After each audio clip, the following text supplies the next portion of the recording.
Hi, good morning, my dear student. Today we are going to discuss your class 12th history.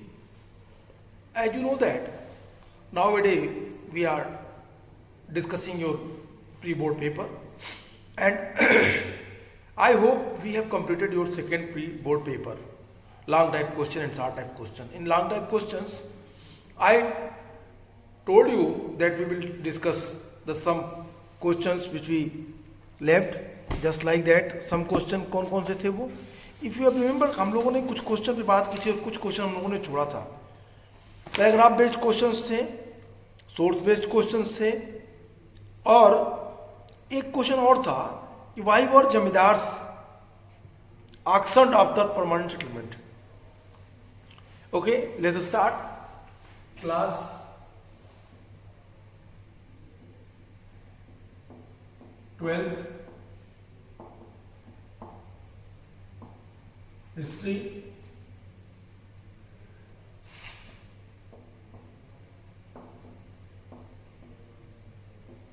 Pre board paper 2.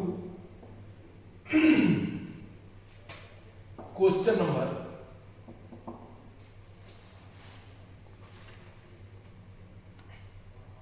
I think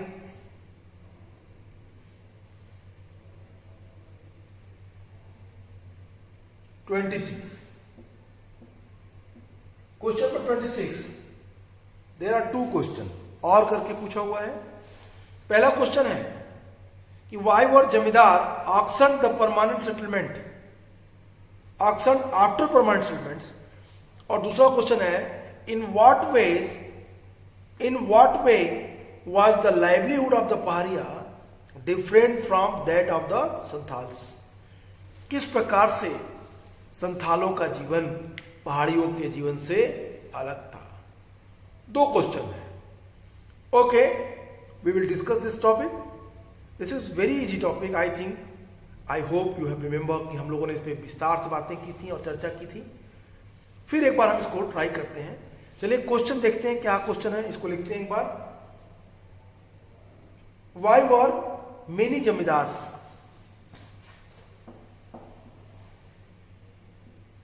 why were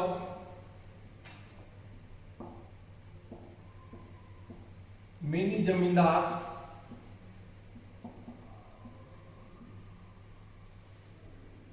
why were many zamindars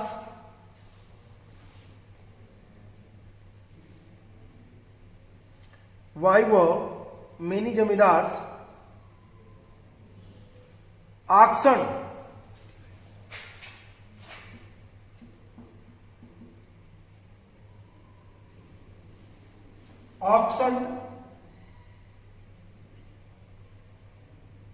after the permanent settlement, after the permanent settlement.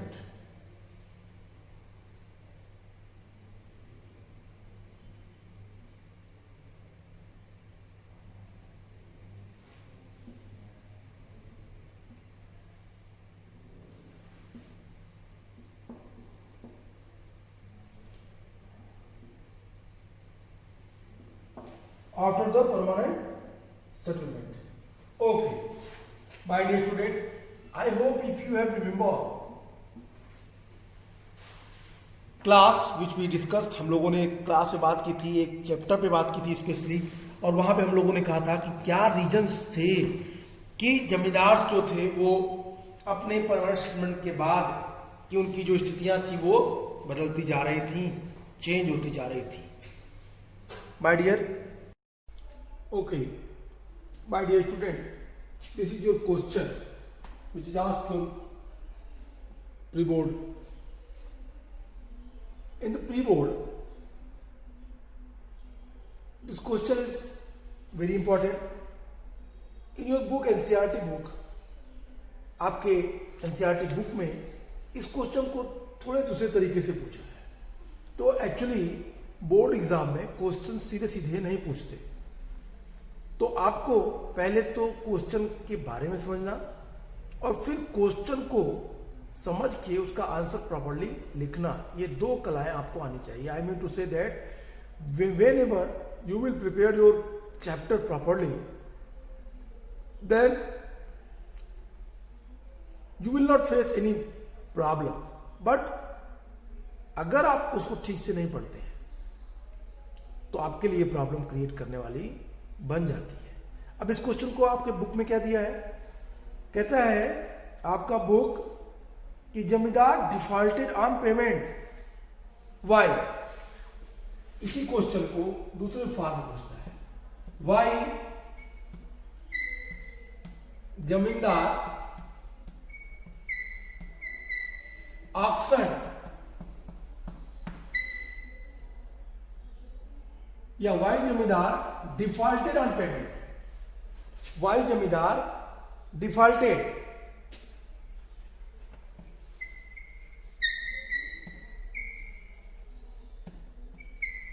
Y जमींदार defaulted on payment. अब जमींदार payment से payment क्यों नहीं कर पाते थे, ये आपके बुक में है टॉपिक. अब इसी टॉपिक को एक्सप्लेन करना है आपको. सेम दो प्रोफार्मा में क्वेश्चन दिख रहे हैं, क्वेश्चन नंबर 1 और ये क्वेश्चन नंबर 2, दोनों सेम क्वेश्चन. जब आपके दिमाग में क्वेश्चन चल रहा हो वाई जमींदार डिफॉल्टेड ऑन पेमेंट, और बोर्ड के एग्जाम में आपके स्पेसिफिक पूछता है वाई वर मेनी जमींदार ऑक्शन्ड आफ्टर द परमानेंट सेटलमेंट्स, तो आपको दोनों क्वेश्चन को पहले समझना और फिर इसका प्रॉपरली आंसर राइट करना, लिखना. ये तो चलिए इन दोनों का आंसर कैसे लिखते हैं बताते हैं, समझते हैं. आंसर लिखने के लिए सबसे आवश्यक चीज क्या है, कैसे इसको लिखेंगे. आई होप यू हैव रिमेंबर कि दो चीजें थी, एक जमींदार थे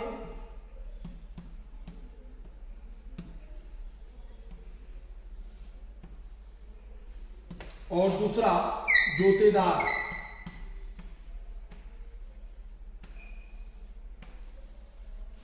जोतेदार था, जमींदार और जोतेदार, ये दो चीजें थी कनेक्टेड. जमींदार और जोतेदार दो चीजें एक दूसरे से कनेक्टेड थी. Jotedar it means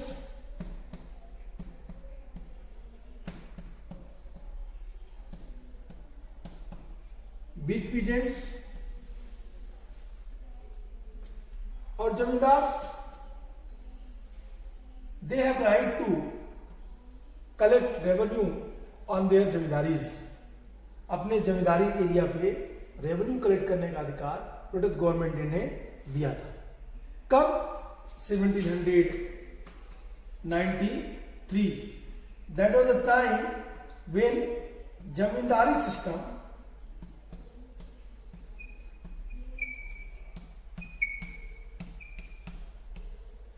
was introduced.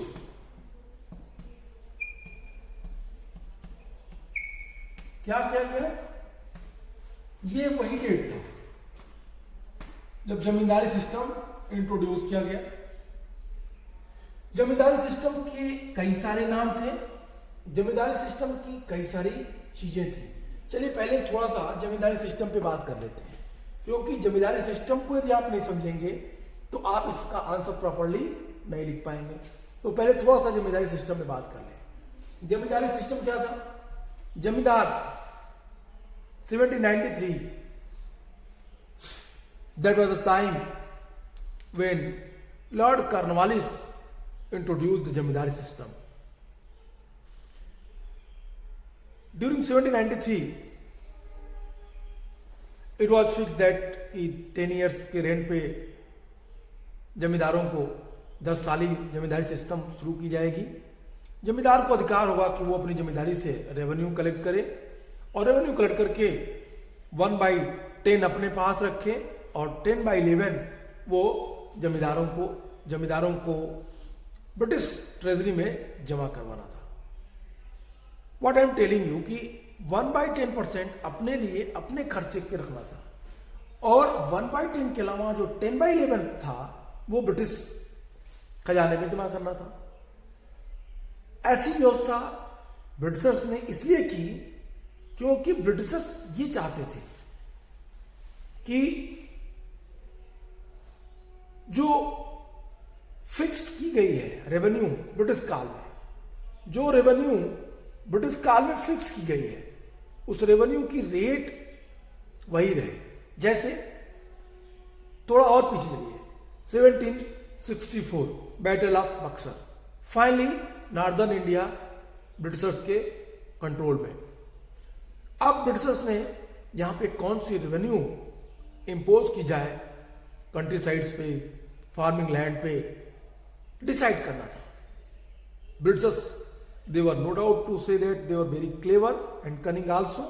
So they felt that first we should think कि if we will introduce, we would introduce the new settlement system, it may be possible कि country sides में revolt हो जाए.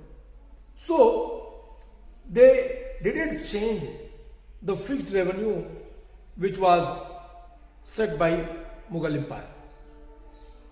Mughal empire 3,75,00,000 रुपए revenue collect करती थी, Britishers ने भी इतना ही रखा। नई व्यवस्था जमींदारी सिस्टम लॉन्च कर दी।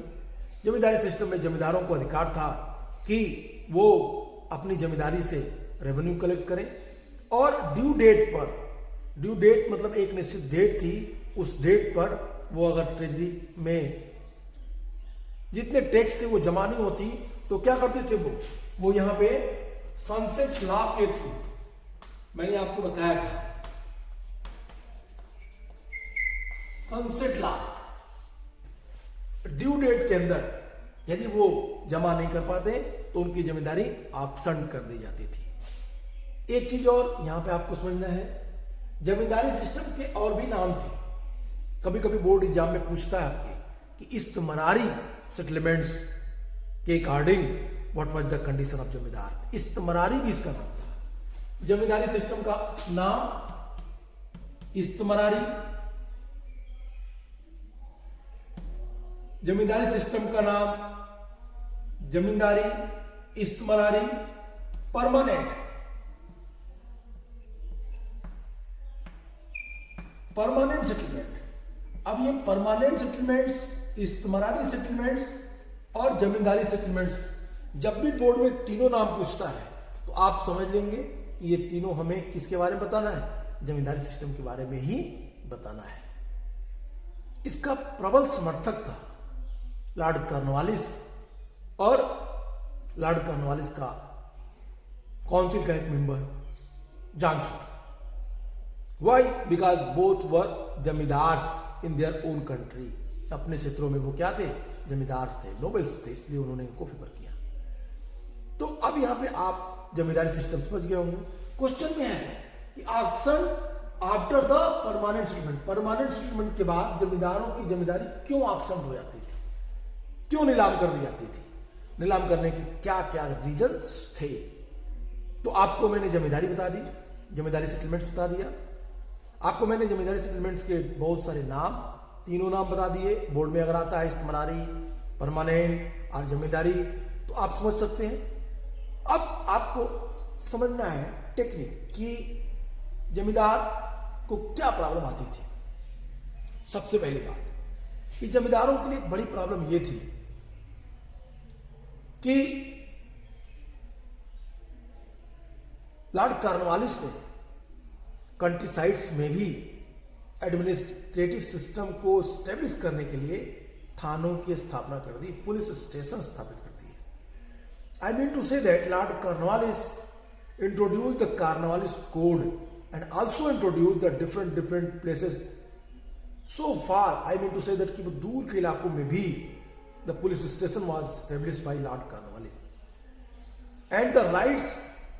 आई mean to say that the zamindars, they had small troops, they have fortified palaces, and they had also latiyals This all system was abolished by Lord Cornwallis.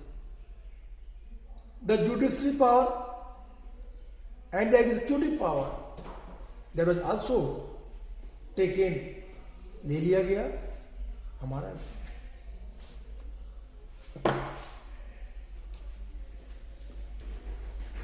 Okay, तो अब जमींदारी system introduce की गई और जमींदारों को यह अधिकार दिया गया था कि वो क्या करें, वो उन जमीनों से टैक्स लें। लेकिन प्रॉब्लम उनकी क्या थी? मेन प्रॉब्लम उनकी ये थी कि वो किस तरीके से इस व्यवस्था को इंप्लीमेंट करें। उनके सामने कई सारी समस्याएं आ रही थी।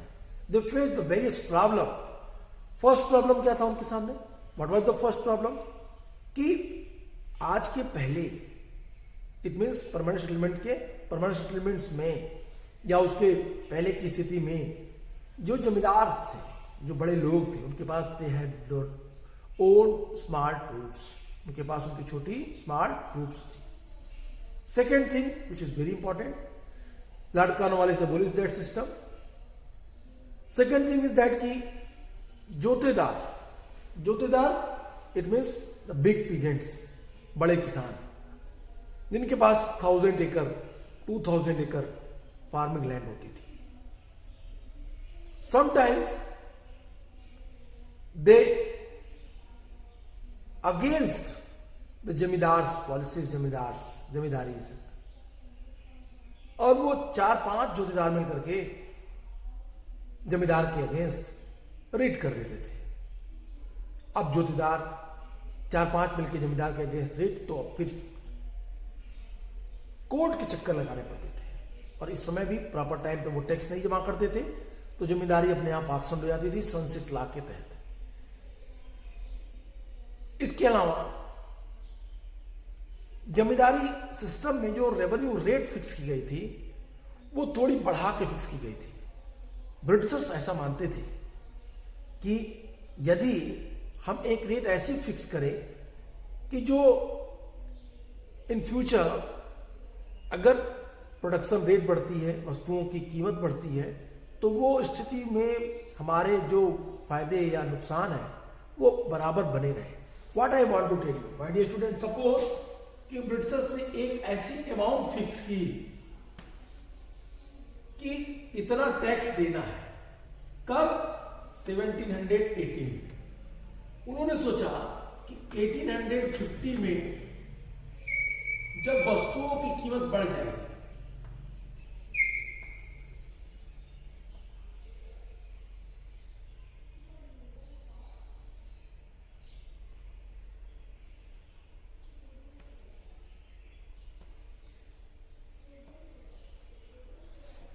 आई थिंक आपको वो ड्राफ्ट दिख रहा होगा। अब 1780 में जो स्थिति थी, सपोज यहां पे उन्होंने फिक्स किया 3.75 मिलियन। उन्होंने यहां पे 3.75 मिलियन क्यों फिक्स किया? क्योंकि थे वेरी मच अवेयर कि during that time 1850 when the crop और grain rate it become what, कि बढ़ जाएगी, उसमें वृद्धि होगी, तो हमें ज्यादा नुकसान ना हो। इसीलिए उन्होंने पहले ही फिक्स रेट कर दी। और ये फिक्स रेट भी जमींदारों के लिए प्रॉब्लम क्रिएट कर रही थी। That was also the major problem. I think you are getting, आप इसको समझ रहे होंगे। तीसरी चीज जो सबसे महत्वपूर्ण बात है वो ये, अगर आप बुक में देखें अपने, तो वहां पे क्लियर इसके बारे में कहता है, suppose the sense of security and assured the return on their investment encourage the zamindar to improve their estate. But in the early decades of the permanent settlements, they regularly failed to pay revenue demand and unpaid balance went on accumulating due to the following reasons. ये regions थे। क्या क्या regions थे? मैंने 2 reason से बात की। Third reason जो महत्वपूर्ण था, that is also very important, कि ब्रिटिशर्स सोचते थे कि यदि जमींदारी में जमीनों पर रेवेन्यू कलेक्ट करने का अधिकार जमींदारों को दे दिया जाएगा, या ऐसे समझे कि जमींदारों को मालिकाना हक दे दिया जाए, तो वो अपनी जमीनों पे क्या करेंगे, अधिक उपजाऊ बनाने के लिए प्रयास करेंगे। Compost, fertilisers and these type of other things they were use करेंगे। और यदि वो ऐसा करते हैं तो प्रोडक्शन ऑब्वियसली इंक्रीज होगा, बढ़ जाएगा। और जब प्रोडक्शन बढ़ जाएगा तो इससे क्या होगा, इससे फायदे अपने आप होने लगेंगे। तो उत्पादन बढ़ेगी, उत्पादन बढ़ेगा तो रेट बढ़ेगी, रेट बढ़ेगा तो फायदा बढ़ेगा। इसलिए हम जो रेट फिक्स किए हैं, ये रेट टॉप वाले, उन्होंने जो 375 मिलियन जो रेट फिक्स की, तो ज्यादा वैरी नहीं करेगा, वो उतने के आसपास एडजस्ट होता रहेगा, बना रहेगा। ये बातें उन्होंने। अब एक एक को देखिए क्या रीजंस थे। अब पहला रीजन का in the first place the company पेज्ड the demand high. चलिए मैं इसको पॉइंट वाइज पॉइंट लिखता हूं, आप इनको नोट करिएगा, फिर आपकी आसानी से इसका आंसर लिख लेंगे। चलिए देखते हैं क्या क्या है।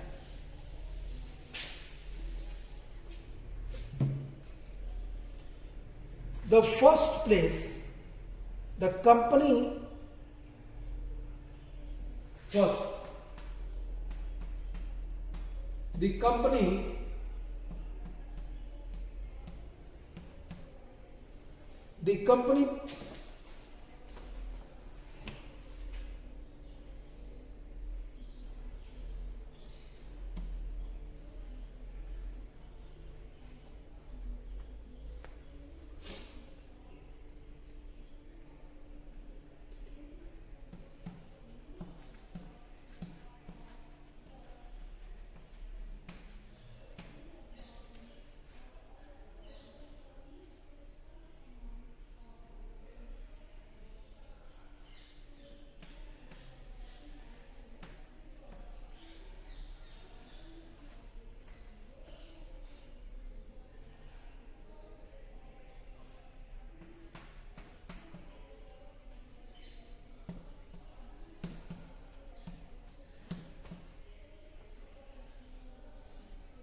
ओके माय डियर स्टूडेंट, मैंने यहां पे क्लियर लिखा।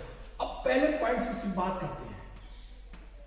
कितने पॉइंट है इसमें, इस क्वेश्चन में कुल 5 पॉइंट्स पे हम डिस्कस करेंगे, 5 पॉइंट्स पे। पहला पॉइंट देखिए क्या है, कहता है the company pays the demand high. It argued that the burden on zamindar would gradually decline as agriculture production increased and price rose। Okay, demand high, मैंने पहले कहा डिमांड हाई रखा उन्होंने। क्यों?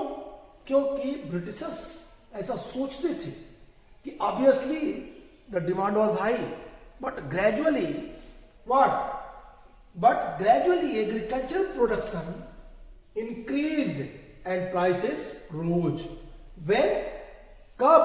जब zamindar right to improve the condition of the land and provided the facilities. पहला point I think you are getting. अब आप इनको ध्यान से देखिए और इसको लिखिए। मैं रिपीट कर रहा हूं, the company paid the demand high, it argued that the what the burden on jamidar would gradually decline as agricultural production increased and price rose. That's the first point, पहला पॉइंट। ब्रिटिश कह रहे थे कि समय के according वस्तुओं की कीमत बढ़ जाएगी और वस्तुओं की कीमत बढ़ जाएगी तब जमींदार अपनी स्थिति में प्राप्त कर लेंगे। इसीलिए डिमांड क्या रखा गया है, डिमांड हाई रखी गई है। इसीलिए डिमांड हाई रखी गई है, दर ऊंची रखी गई है।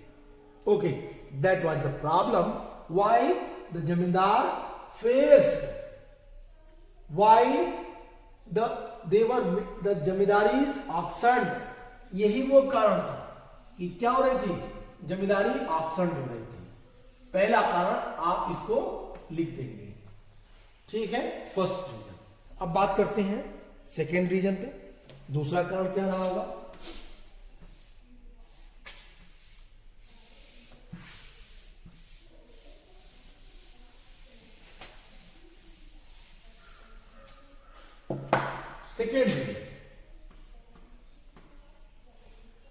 सेकेंड रीजन में जैसा कि मैंने आपको बताया कि the revenue amount was fixed, it had to be paid under all circumstances. Revenue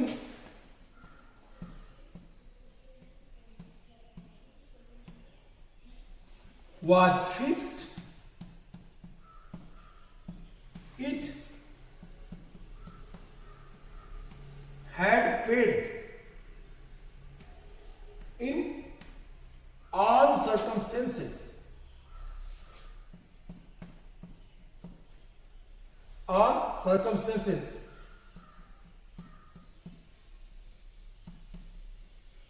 circumstances, revenue rate fix थी और रेवेन्यू रेट फिक्स होने के कारण एक चीज तय था कि चाहे कुछ भी हो, परिस्थितियां जैसी भी हो, टैक्स कंप्लीट देना है, पूरा देना है।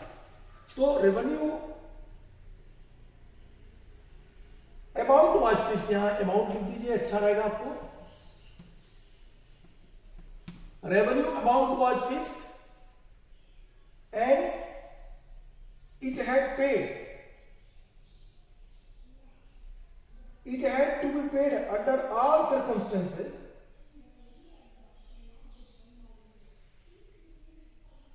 ओके, अब सभी परिस्थितियों में देना था। If the payment was not made by specified date, if the payment was not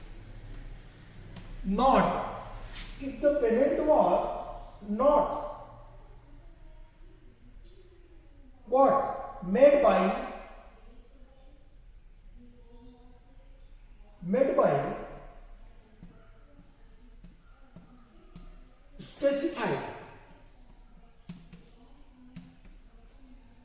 made by specified date, the jimidari was liable to be auctioned.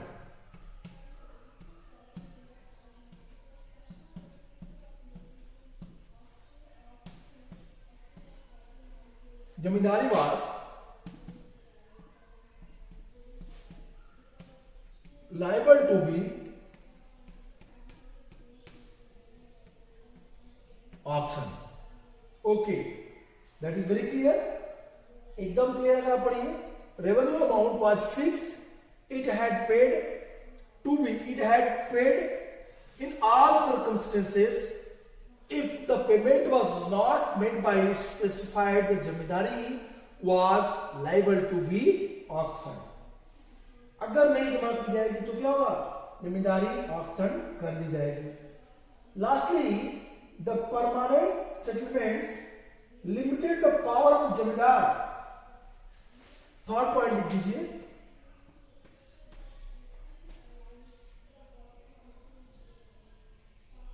the permanent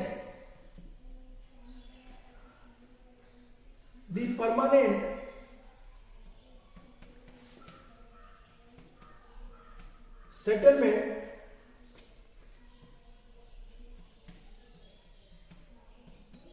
the permanent settlements क्या किया, the permanent settlements जमींदारों के power को क्या काम कर दिया गया, परमानेंट सेटलमेंट्स ने जमींदार के पावर को लिमिटेड कर दिया। Permanent settlement limited the power of the जमींदार।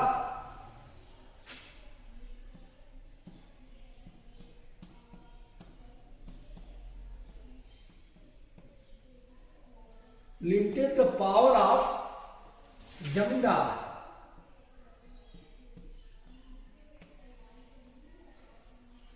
किस बात के लिए, जैसा कि मैंने आपसे कहा कि to collect revenue from the ryot and manage the जिम्मेदारी।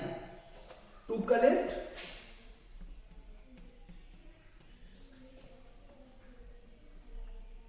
कलेक्ट रेवेन्यू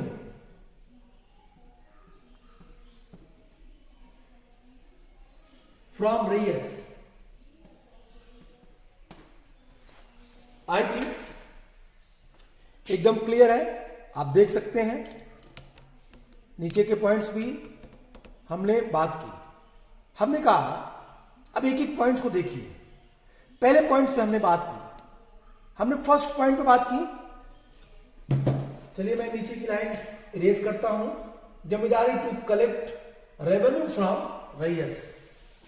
मैं नीचे की लाइन इरेज कर दे रहा हूं, मैं उसको एक्सप्लेन कर दूंगा, या थर्ड पॉइंट को भी मैं दोबारा एक्सप्लेन कर देता हूं। आप पहले सेकेंड पॉइंट को देखिए। कहता है second point, the revenue amount was fixed.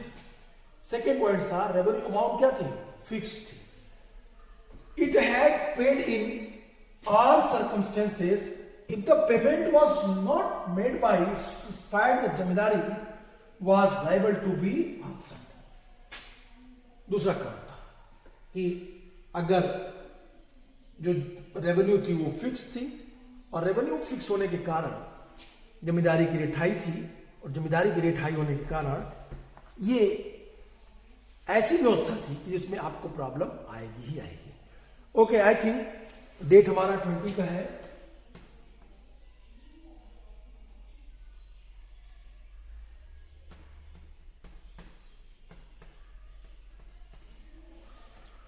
तो आज के लिए इतना ही। हम इस टॉपिक को कंटिन्यू करेंगे अपने नेक्स्ट क्लास में। सो बने रहिए नेक्स्ट क्लास में भी। Good bye and take care.